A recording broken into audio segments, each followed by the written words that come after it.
திருத்தணி அருள்மிகு ஸ்ரீ தண்டுமாரியம்மன் மற்றும் படைவீட்டம்மன் கோவிலில் கும்பாபிஷேக விழா. பெருந்திரளான பக்தர்கள் பங்கேற்று சுவாமி தரிசனம். திருவள்ளூர் மாவட்டம் திருத்தணி அருகே பொதட்டூர்பேட்டை கிராமத்தில் அருள்மிகு ஸ்ரீ தண்டுமாரியம்மன் மற்றும் படைவீட்டம்மனுக்கு புதிதாக ஆலயம் கட்டப்பட்டு அதன் மகா கும்பாபிஷேக விழா வெகு விமர்சையாக இன்று நடைபெற்றது. கோவில் வளாகத்தில் யாகசாலைகள் அமைக்கப்பட்டு நித்திய ஹோம குண்ட பூஜைகள் நடைபெற்று மேல தாளங்கள் முழங்க ஏராளமான பக்தர்கள் கோவில் முன்பு கூடியிருக்க புனித நீர் கலசங்கள் புறப்பாடு நடைபெற்று கோபுர கலசத்திற்கு புனித நீரால் மகா கும்பாபிஷேகம் நடைபெற்றது.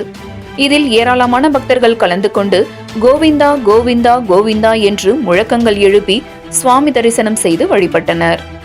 7 Green News செய்திகளுக்காக திருத்தணி செய்தியாளர் மணிகண்டன்.